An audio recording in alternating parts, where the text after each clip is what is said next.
पहले किसको पता था कि जमीन में पानी होता है? लोगों की बौद्धिकता क्या थी?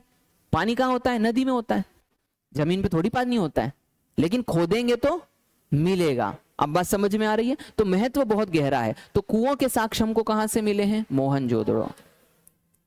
कल बताया था मैंने आपको, है ना, मोहनजोदड़ो के प्रत्येक घर, लगभग प्रत्येक घर से प्राप्त। तो इसका मतलब कि ये पानी वानी के बारे में, स्रोत के बारे में अच्छा जानते थे। इसके बाद में हम बात करेंगे फसलों का क्रम। भाई फसलें जो है हमेशा तो नहीं लगती कि बस ऐसे अपन ने कभी भी खेत तैयार कर दिया और हो गया चालू हो, यानी कि इनको फसलों का ज्ञान अच्छा था, कब बोना है और कब काटना है, क्योंकि अपने को पता ही नहीं है कि कब काटना है। तो अपन सुखाए जा रहे, पता चला खेत में ही सारे के सारे बीज बिखर गए। तो इनको फसलों का ज्ञान अच्छा था। फसलों का क्रम क्या था? तो नवंबर में ये बुआई करते थे। आ रहा है समझ में? नवंबर में क्या करते थे? ये बुआई करते थे। और अप्रैल में क्या करते थे? कटाई करते थे। अप्रैल में क्या करते थे? कटाई करते थे। तो जिस प्रकार का मौसम हमारे यहाँ पर आज से 4.5 साल पहले, ये कैसे पता चला हमको कि इस टाइम पर होता होगा? तो 4,500 साल पहले की बात हो रही है। तो मौसम में थोड़ा बहुत परिवर्तन उस वक्त था, मानसून में परिवर्तन था। आज जो मानसून थोड़ा पहले आ जाता है वो उस वक्त थोड़ा बाद में आता था। आ रहा है कि नहीं समझ में? तो इनके पास सिंचाई, कितना पानी डालोगे ज्यादा से ज्यादा? आप कितना बड़ा बांध बना लोगे? इतना बड़ा थोड़ी बनाओगे जितना बड़ा आज बनता होगा। आ रहा है कि नहीं समझ में?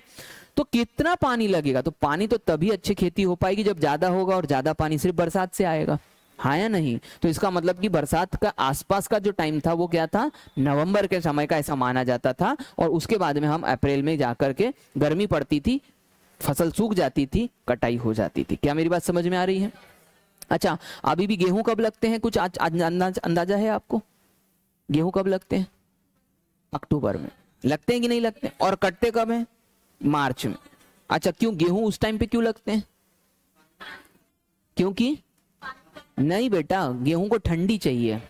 एक तो ये भी बात है, गेहूं को क्या चाहिए? ठंडी चाहिए, ठंडा वातावरण चाहिए, तब जाकर के उसकी फसल अच्छी होती है। अब एक चीज ये भी है, नवंबर और अप्रैल ठंड अच्छी पड़ रही है। आ रहा है कि नहीं समझ में? तो ठंड का माहौल भी वहां पर चाहिए, मानसून का भी साथ मिल गया उधर से, और ठंड भी अच्छी पड़ गई तो फसल हो गई। आ रहा है समझ में? तो इसका मतलब नवंबर और बुआई। तो बोले क्यों सर ऐसा, क्यों नवंबर भी क्यों? देखो, गेहूं और जौ, गेहूं और जौ, यानी कि ये जो खेती करते थे ये गेहूं की भी करते थे और जौ की भी करते थे। गेहूं को पानी पर्याप्त नहीं, मतलब इतना नहीं चाहिए कि ऊपर से पानी आ जाए तो वो तो फसल बैठ जाती है, ये तो आपको पता ही है। यदि ऊपर से ज्यादा पानी आ गया तो फसल क्या हो जाएगी? बैठ जाएगी। आ रहा है समझ में? और जौ को क्या चाहिए? ज्यादा पानी चाहिए।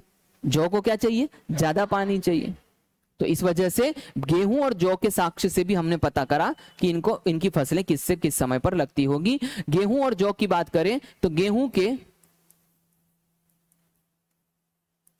3 प्रजाति,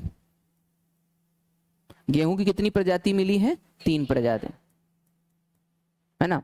गेहूं की हमको 3 प्रजाति मिली है, और जौ की 2 प्रजाति। हमको गेहूं के 3 प्रजाति के साक्ष्य मिले हैं। गेहूं अलग अलग प्रकार का होता है। जैसे अपन यदि अपन गेहूं बोने जाएं तो अब कुछ नंबर चलते हैं ना, जैसे सोयाबीन का नंबर चलता है 1503, 1509। आ रहा है कि नहीं समझ में? वैसे ही गेहूं की भी प्रजाति होती है, गेहूं अलग अलग प्रकार के आते हैं, है ना? जैसे अभी हम कहें तो लोकवन कहते हैं, कुछ गेहूं का नाम लोकवन होता है, सही बात है कि नहीं? तो इस प्रकार से गेहूं के 3 प्रजाति और जौ की 2 प्रजाति के क्या मिले हैं? साक्ष्य मिले हैं। ये हमको साक्ष्य प्राप्त हुए, ठीक है। इसके बाद में अन्य फसलों की यदि हम बात करें तो हमको और कौन कौन सी फसलों के बारे में, इनके बारे में पता चला, तो मैं वो लिख देता हूं आपको, है ना? तो पहली बात तो ये चावल उगाना जानते थे, इसके बाद में ये कपास उगाना जानते थे, इसके बाद में ये मटर उगाना भी जानते थे, उसके बाद में ये मटर के बाद में राई उगाना भी जानते थे, राई की भी बीज मिले हैं। राई के बाद में इनके पास में तिल भी मिला है, तिल के बाद में सरसों भी मिला है, सरसों की खेती भी ये करते थे। सरसों के बाद में तरबूज भी मिला है ना? उस वक्त तरबूज खाते थे, बढ़िया। है ना, तरबूज भी मिला है, तरबूज मिला है तो खरबूज भी मिला है, आ रहा है ना समझ में। तो ये इनकी फसलें हुआ करती थी, चावल, कपास, मटर, राई, तिल, सरसों, तरबूज और खरबूज, ये फसलें ये उगाया करते थे। तो ऐसा लग रहा है कि ऐसे लग रहा है अपने पड़ोसी ही तो थे, बस अभी थोड़े टाइम पहले ही लग रहे हैं ये तो अपन तो यही खाते हैं सब के सब, ये भी यही खाते थे। मतलब कितना लंबा चल रहा है तरबूज, आज से 4,500 साल पहले भी तरबूज लोग खाते थे, आज भी हम खा रहे हैं, कितनी बड़ी बात है ना। मिट्टी, अच्छा वैसे तो सभी अभी भी चल रहा है, इससे हमको पता चलता है कि परंपराएं कितनी पुरानी है कि इन फसलों की। मिट्टी के टेराकोटा, ये पॉइंट गलत छप गया है, आ रहा है समझ में, ये पिछले उसका ही छप गया है, तो अपन इतना ही समझना है इसमें। तो कृषि के बारे में हमने क्या समझा कि सिंचाई कैसे करते थे, बांधों के माध्यम से। सबसे विशाल बांध हमको कहाँ मिला है, मोहनजोदड़ो में। और घरों में कुओं के साक्ष्य कहाँ मिले हैं, मोहनजोदड़ो में मिले हैं, घरों में कुओं के साथ मोहनजोदड़ो में मिले हैं, प्रत्येक घर में होते थे। फसलों का क्रम यदि हम कहें तो कब बुआई करते थे, ये नवंबर में, और कटाई कब करते थे, क्योंकि इनको उस वक्त मौसम का साथ इसी वक्त मिलता था। गेहूं की कितनी प्रजाति मिली है, 3 प्रजाति, और जौ की कितनी प्रजाति, 2 प्रजातियां मिली हैं।